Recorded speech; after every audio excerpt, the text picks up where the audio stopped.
Hey, what's going on, everybody? It's Torrance with SwordGuideBuilds.com, and this is a pair of nylon whips that I made in my interpretation of the whips from the movie Underworld.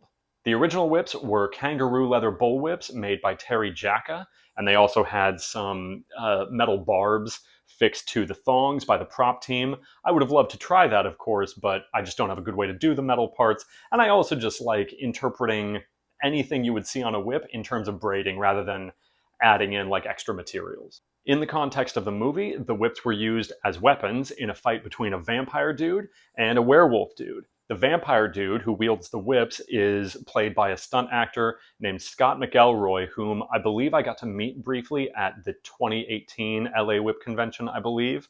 And in this scene, Scott showcases some very interesting, very rad whip cracking techniques that I will demonstrate and explain for you right now. There are four main moves we see Scott use. The first is just a very clean overhead crack, which the werewolf dude takes very stoically straight across the face.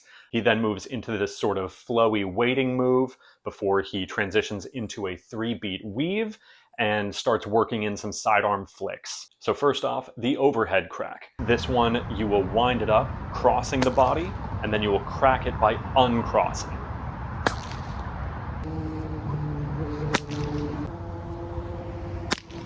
You do need to be a little bit careful with this one. People do have a tendency to hit themselves in the face or wrap themselves or whatever. So basically just make sure that you're keeping tension on the thong as it's moving and do not rush the reversal. What I'm calling the waiting move is really just the motion of alternating volleys, but done so slowly that the whips do not crack.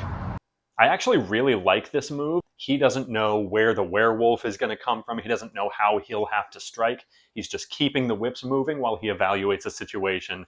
I just think that looks great in this context. So he then moves into a 3-beat weave. If you do this move in just the one hand, you can count out the 3 beats like a waltz, right?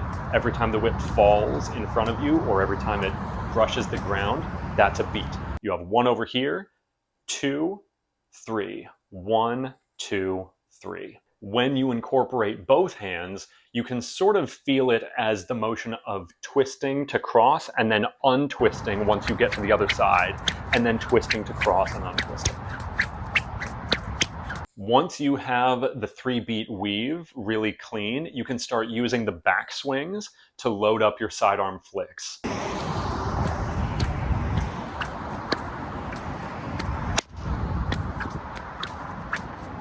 I think this looks really rad, of course, but it's actually pretty uncomfortable just because leading into the flick, you're changing planes perpendicular, and then leading back out of it, you are again changing planes perpendicular. I think it's much more comfortable and more intuitive to just turn the 3-beat weave into a series of overhand flicks.